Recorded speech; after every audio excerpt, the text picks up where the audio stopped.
You're not listening to Let Me Tell You a Story today. Oh, yeah. No, this is something special. This is a bonus. This is from the highest of the highs of the high, where the cream of the crop rises to the top. This is Let Me Tell You the Movie. Oh, yeah.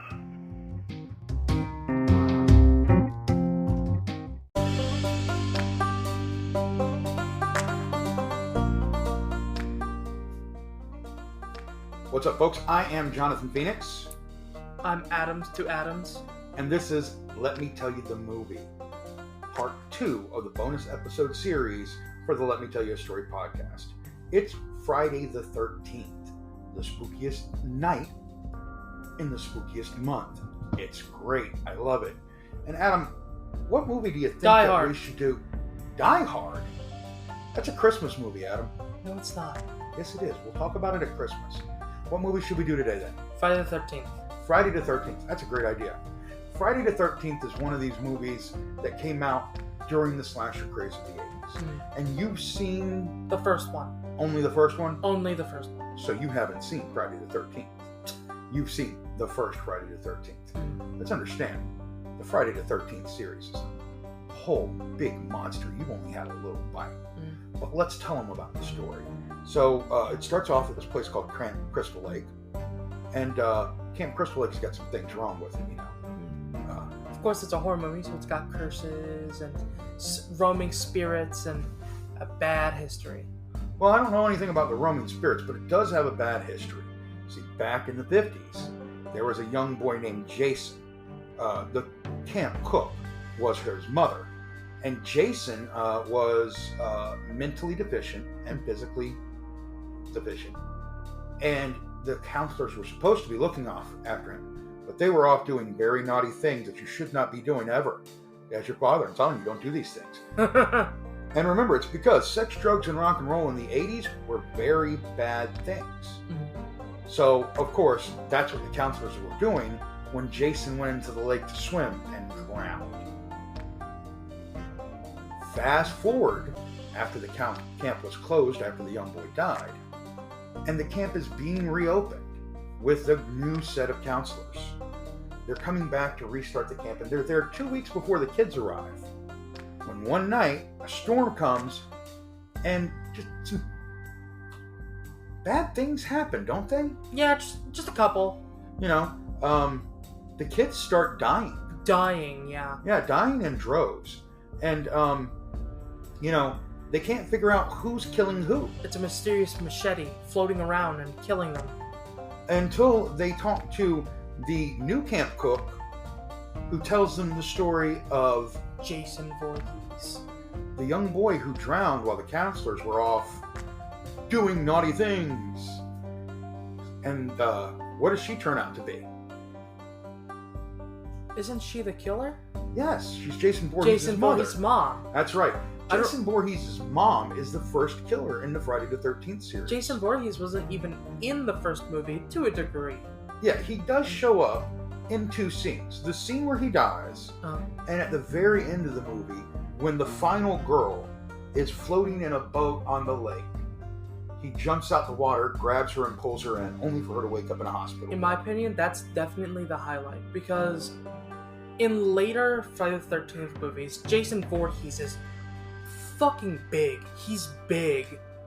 Like, he's large and he's built, but apparently he's this disabled kid, mentally disabled and physically disabled. And when you see him in the lake, he has these thin bones, and you can see he's like really thin.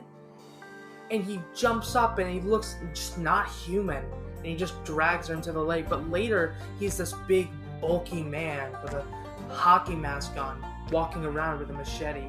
It's a weird discrepancy that happens later in the series. I have to agree.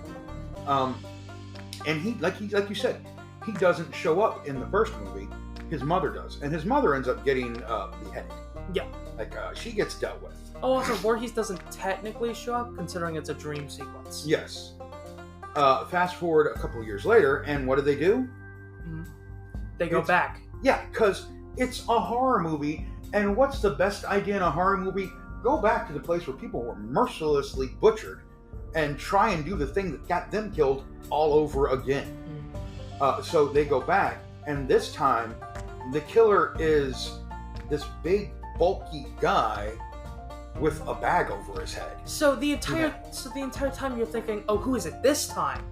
Yeah, because the mother's dead. His mother's dead. So who's Jason this time? Well, you don't know who Jason is. Yeah, well, not who Jason is, but who's behind it all this time? Yes, and he has a bag over his head this time for most of the movie with one eye. The other eye is kind of closed, so you can only see like one eye. And when that gets ripped off, it reveals that it's Jason Voorhees under there. Somehow. And he's actually somehow alive, and he has been living in the swamp this whole time. Well, alive is a strong term. Yeah. It's very what's the word? It's very vague on how exactly Jason works. Yeah, Jason, as I said, horror movies don't focus so much on being plot driven as being driven by plot devices. Mm-hmm. And it's a very important thing to look at, because when you're going to sit down for a horror movie, if you put a lot of common sense into it, it's not going to make sense to you. Mm-hmm. But you kind of have to give away that little bit and get into the movie and be like, oh my God! Especially when you get 3 or 4 sequels in, Yeah. and you're going, why are these people even, why? Yeah. And let's not forget, Jason has, out of all of the horror movies, he was the first one to hit 9 and then 10 horror movies. He broke double digits. It's crazy. Doesn't he go to space at some point? We're going to get there. So, as you were saying, Jason Voorhees in the second movie, he shows up, he's the killer, and they kind of make it look like they killed him, make it look like they didn't. They kind of pull a little Michael Myers, didn't they kill him? Yeah. And then along comes the third movie. Mm-hmm. Once again, they're back. They're going to go back to Camp Crystal Lake. I don't know why. The third, fourth, and fifth movie are basically the same movie, just with more kills. Jason is dead. Jason comes back. Jason is dead. Jason comes back. Jason is Well, dead. no, Jason's not dead yet. Jason is supposedly defeated. Jason wasn't defeated. Jason supposedly. But they're always like, oh, well, Jason could be there, he could not, because we don't have a body. Mm-hmm. In the fifth movie, finally, Jason is in, he's now in his full attire. He's got the, work suit that he wears. It's similar to what Michael Myers wears, but he's got the hockey mask that he wears. And of course, the signature machete. This is when we finally have, it takes 5 movies to get the signature Jason Voorhees that we all know and love. Every piece has been added through the years, because in the second movie, he was wearing overalls at one point. Mm-hmm. All right. So we're in the 5th movie, and Jason is, stabby, da-da-da. And they finally kill Jason. Fast forward to the 6th movie. Somehow, a steel rod, someone digs up Jason's grave. Steel rod ends up in the grave, in Jason's heart. And Jason is brought back to life. And again, they're going out to Camp Crystal Lake to do stuff at Camp Crystal Lake. And what happens? People start dying. It's like this never-ending thing. Like, people go, we're going to go to Camp Crystal Lake. Why? People die there. And it spreads. Now, Jason 7 was one that I really liked. And in the 7th film, they started getting away from they've done 5 films with Jason, and then they killed Jason, and then they brought Jason back to life. Now Jason is no longer a living being. He's an undead being. He's dead. He is no longer, this big hulking thing that you see walking around is a zombie, basically. Yeah. So he's zombie Jason, which means now his strength is supernatural. And once again, they're back out at Camp Crystal Lake. But this time, they're kind of celebrating. They're not actually... They're camping, but they're not restarting the camp. Somebody has bought the place, and it's like a summer home for them, and they're just out there celebrating. And this one girl keeps having dreams because her dad was in, I believe he was in one of the movies or something, but her dad died on Camp Crystal Lake. She keeps having these dreams about her dad and about Jason and about all this stuff. And as Jason, it has one of my favorite kills in a Jason movie where Jason catches somebody in a sleeping bag, kind of wraps them up in the sleeping bag, and then just slams them against the tree multiple times. Oh, that sounds awesome. It's just amazing. But at the end of 7, Jason is about to kill the final girl again, and we have the callback. The callback is that the girl's father comes out of the lake with a chain and wraps it around Jason and pulls Jason down into the lake, tying him down to the lake. That's actually so cool. So Jason at that point is done with. He's been captured. He is tied down. He's in the bottom of the lake. Then he goes to Manhattan. What? Yes, Jason goes to Manhattan. Why? Remember, he's chained up at the bottom of the lake. They take a party boat onto the lake. The party boat is sailing to Manhattan. When they go to lift anchor on the party boat, they grab Jason in the chain. Bruh. He gets brought up onto the boat. So Jason first wreaks havoc, killing everybody on the boat. Then he wreaks havoc in Manhattan. This is where they have one of the most ridiculous scenes where Jason walks up to somebody and, guy does like the boxing, he's going to box Jason and he punches like Jason a few times and then Jason hits him once and knocks his head clean off. What? Yes. One hit, head clean off. Guy's body is still standing there, no head. One punch from Jason. I'm like, you don't want to go toe-to-toe to Jason. And then the following movie, after Jason went to Manhattan, was Jason Goes to Hell. And in Jason Goes to Hell, Jason is once again back at Camp Crystal Lake. How'd he get back? I can't remember. But they're actually trying to end Jason once and for all. And they end up in the final battle, they end up finally sending Jason to hell. And the last thing that happens, and this was the freaking thing that drove people nuts for so long, was this glove with 5 razor-sharp claws comes out of the ground and grabs the mask and pulls it down. This was in the 1980s, my son.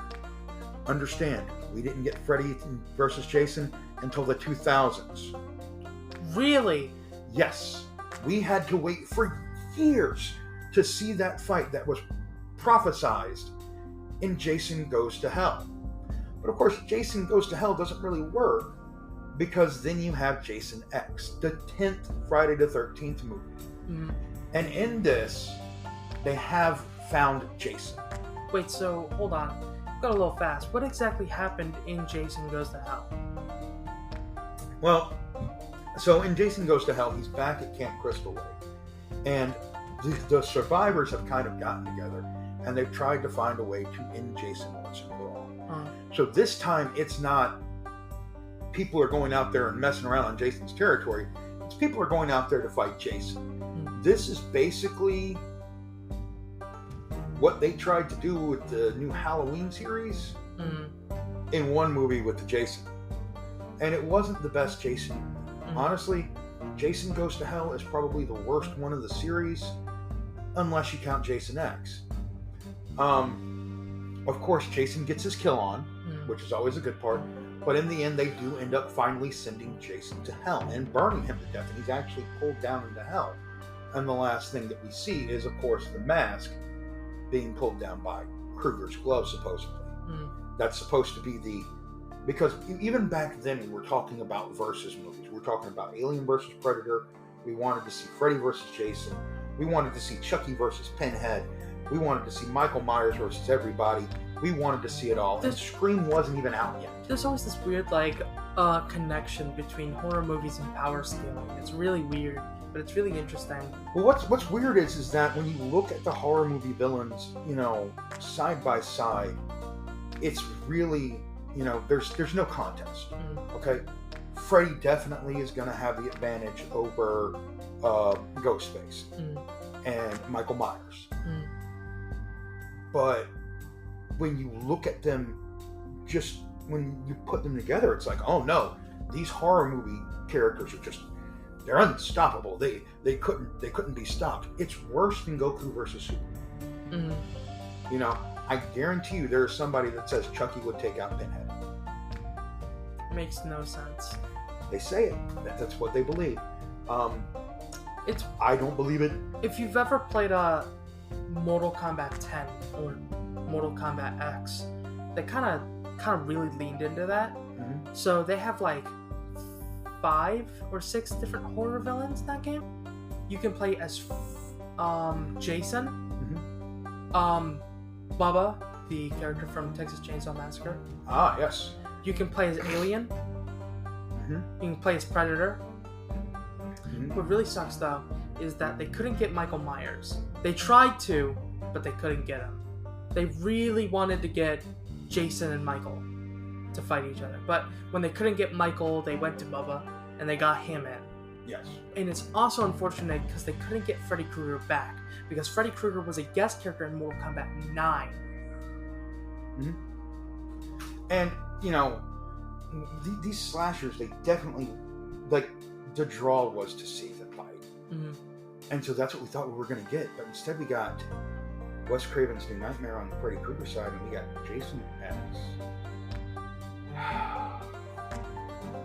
So apparently they find Jason's body in Camp Crystal. And somehow they get the bright idea of taking Jason's body into space, on a space station.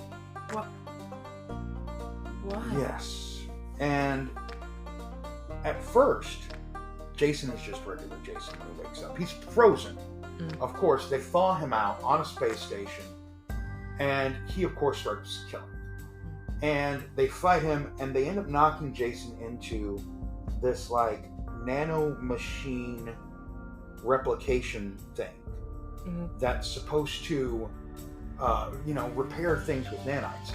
And it ends up rebuilding the broken Jason into kind of like a cybernetic Jason. So now the hockey mask is steel, the machete is all futuristic, Jason's got cybernetic limbs, and he just becomes this, cybernetic supernatural killer, killing everything, including the robot that's on the ship, until the ship ends up getting blown up, I think, at the end, and one person escapes on a escape pod. It really wasn't worth remembering. It was by far the second worst horror movie I've ever seen, the worst being Halloween 3 Season of the Witch. And honestly, I would not recommend it to anybody who... I don't know, it sounds interesting. I guess if you want to sit down and get a laugh out of it, but it wasn't... It was the original Super Mario Brothers movie bad. And no offense to Bob Hoskins, he's a great actor, and I think Bob Hoskins and John Leguizamo did a great job in that movie. Okay, here's the problem. Just the whole movie was bad. Side tangent. The problem with the Super Mario Brothers movie isn't that it's a bad movie. By itself, it's a pretty decent, sci-fi movie. Yes. But the problem is that they tried to make it a Super Mario Brothers movie. Yes. And then included nothing about Super Mario Brothers. Just the names of things. Yeah. I mean, I think it'd be even cooler if they just did their own thing, and then, the connection was there, and people talked about it for years. They were like, oh, do you remember that sci-fi movie that was just like Mario Brothers? The two plumbers who go into the sewers of Brooklyn? Yeah, and end up in another world and have to save a princess named Daisy? Yeah, that would have been much better. Yeah, it's like, wow, that's really weird. Yeah. And then, you get the facts later that, it was gonna be a Mario movie. It's like, but wasn't it? I think that would have been way better than it just being a Mario movie and it being a really bad Mario movie, but a pretty decent sci-fi movie. Because that movie is enjoyable if you disconnect it from everything Mario and Luigi. Yes, I agree. Now, it wouldn't be fair to wrap up a Friday the 13th episode on Friday the 13th if we didn't bring it to the culmination that fans of the genre waited for almost 20 years to see. And that is Freddy versus Jason.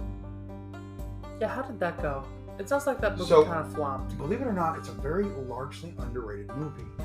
so what happens is that the town of Dearborn, I think it is, wherever Freddy is, I can't remember the name of the town right now. They have essentially figured out a way to beat Freddy, to keep him from coming back. Yeah. And so, remember, he can only attack during the dreams. Yeah. And he needs the fear to have power to hurt people. You know, if they're not afraid that he's going to kill him, he can't kill him. So he goes and kind of gets Jason out of Camp Crystal Lake and brings him into the town to start killing people.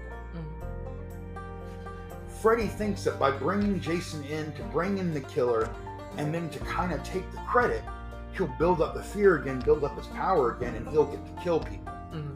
And, you know, it's all working according to his plan. Everything's going great. Right until Freddy's getting ready to make his first kill that he hasn't killed in years. You know, it's been forever since Freddy's gotten his claws into somebody. And right as he's getting ready to kill him in their dreams, Jason kills him in real life. Bruh. And Freddy's kill is ripped away from him. And so what the kids that are trying to survive Freddy and Jason figure out is that Freddy's the worst one. But the only way to beat him is to beat Jason. But the only way to give Jason a fighting chance is to get Jason back on his home turf. So they have to put Jason to sleep, which is hard enough on its own, and then transport Jason back to Crystal Lake. And that turns into a whole rigmarole. Because while Jason's asleep, Jason has to deal with Freddy in Freddy's world. Where Freddy has the upper hand. Yes. And so it becomes a very much one-sided battle for, you know, a good quarter of the movie, where Freddy is just dogging Jason out, and Jason is literally dying because Freddy controls the dream world. Until somebody goes into the dream to help Jason. But of course, in doing that, they're risking a lot. Because now that they've rescued Jason, they're in the dream with Freddy. And, you know, of course, at this point, Jason wakes up. And now Jason's no longer in the dream, and this person is trapped in the dream with Freddy. But that's always the plan, because if you know anything about the Nightmare on Elm Street movies, you can pull Freddy out of the dream. Yeah. And so that's exactly what they do. They pull Freddy out of the dream, and of course, even out of the dream, Freddy is still a psychopathic killer with a glove of razor blades on his hand. He will still mess you up. Unless you happen to be a 7-foot-tall mongoloid wielding a machete wearing a hockey mask. And when Freddy comes out into the real world... Let's not forget who was supposedly physically disabled. Yes. Bitch, more like physically enabled. What the fuck? Just, you know, Freddy comes out and he's like, oh, I've got this, ha ha ha ha. And boom, there's Voorhees. And that's where the real fight begins. So you get, like, at first you get kind of the cooperation between the two, because Freddy is pretending to be Jason's mother to draw Jason out. Then Freddy turns on Jason, because Jason is, of course, once you let Jason out of the box, Jason doesn't have an off switch. He's not like Michael Myers. He's not like Pinhead. He's, you know, he's kind of like Chucky without the thing. There's no gimmick. It's just that he kills people. Yeah, he doesn't. He's not a rhyme or reason. He's just. These people are doing things I don't agree with. They have to die. It's not even agree with. It's just generally in my vicinity. That is true. If they're generally in the vicinity, they're probably going to die. So, of course, because because Freddy has unleashed Jason, then Freddy has to deal with Jason. But after Freddy has his go in the dream world, Jason gets his go in the real world. And this is where, you know, it becomes kind of a slobber knocker. And you would think it'd be a very much one-sided match. But whereas Jason has Freddy on the physical, Freddy has got Jason hands down on the mental and the strategic. So Freddy is able to, you know, utilize the environment and utilize things around him to kind of keep Jason off for a while. But in the end, it can only go one way. And in the end, it goes with Jason walking back into the water, holding Freddy's severed head in his hand. And that's how the movie ends. Until they zoom in on the severed head and Freddy winks at you. That's hilarious.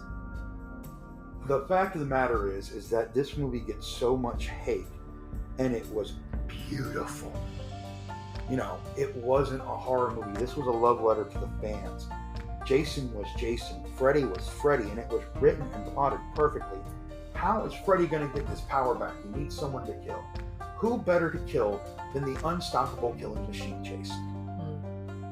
You know, for 11 movies, this guy is just... I'm sorry, not 11 movies. Let me take that back. In one of the movies, he wasn't the killer. It was his mom. So 10 movies. Well, we're going to say 9 movies because the 10th movie would be Freddy vs. Jason. So in 9 movies... Wait, Jason X came out after Freddy vs. Jason? No, Jason X came out before Freddy vs. Jason. Uh-huh. Almost 10 years before Freddy vs. Jason. Mm-hmm. So, in 9 movies, Jason Voorhees is an unstoppable force, just slaughtering his way through these people. And, you know, he's just slashing his way through, killing them, weed whackers, chainsaws, arrows, whatever he finds, he uses and ends people's lives. And then we get to Freddy unleashing him on his town, and then gets mad that he turned loose this unstoppable caged animal on his town. Like, Freddy, this was your own fault. You brought this on yourself. You let the dog out. So Freddy goes and tries to put him in, and just the idea that, you know, it shows the difference between the two, and it was able to highlight how well they work in their own environments and how well they don't work outside of it. You know, and just the sheer awesomeness of the whole thing. All I can imagine is that the creators of Freddy and the creators of Jason are sitting in the boardroom laughing their ass off about, well, what if Freddy did this? Ah, that would be so funny. But what if Jason did this? And they'd be like, oh. You know, Freddy beats Jason after doing everything he can to beat Jason. Freddy finally figures out there is something that Jason fears. Jason drowned as a child. So how does he beat Jason? He puts him in a freaking thing of water that's just pouring down on him constantly. And it turns Jason from, in the dream world, from this big hulking monstrosity played by none other than Kane Hodder to this... Who? Kane Hodder. He's the actor that plays Jason in the movies. Very good actor as far as walking around and killing people with a machete. But he turns back into the thing that you were pointing out from the first movie, the frail, tiny little boy, skinny arms and, you know, just deformed, but doesn't look like he could do anything. He's curled up and he's this frail thing. He's not this massive monster that we know anymore. Freddy beat him down to that in the dream world. The only problem is Freddy, what were you gonna do if Jason woke up? And Jason did wake up. And yeah, he killed some people when he woke up. But then he came calling for some revenge on your sweater dance. So we're going to sit down and we're going to watch these movies. What are you looking forward to most? Probably, ironically, I'm really interested to see Jason X. You know, I figured you would. You are kind of...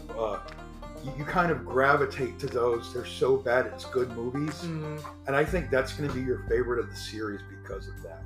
I'm waiting for you to see Jason 5. Jason 5, I'm excited for that one. Yeah, because that's kind of where I think that was supposed to be the final Friday, is I think what they called it. They were going to end the series at 5. And then they were like, capitalism. No, we can't end the series. We've got to keep going. And, you know, it's the same thing with the Fast and the Furious franchise that we see now. You know, now that we're on Fast 10 and things are getting Fast kind of X. ridiculous. Sorry. Jason X? Fast X?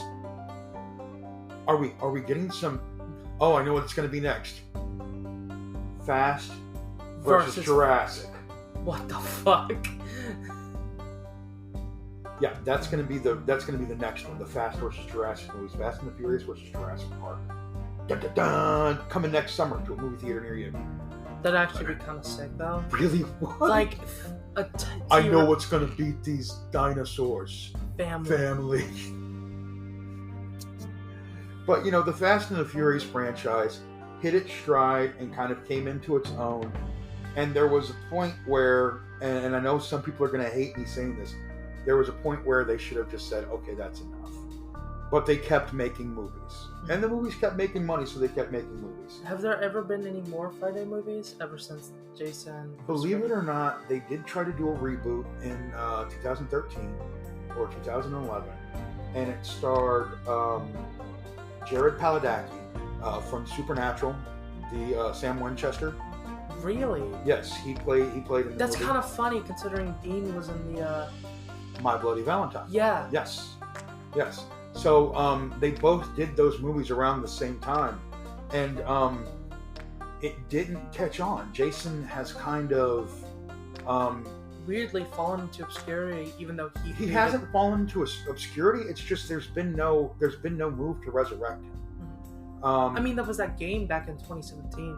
Yeah, it's kind of where the Friday the 13th series, they've kind of let it just 2019, I think it was. end. And maybe there will be a resurrection for Voorhees, but it's not there now. As long as it's not as bad as that new Halloween trilogy. Come on.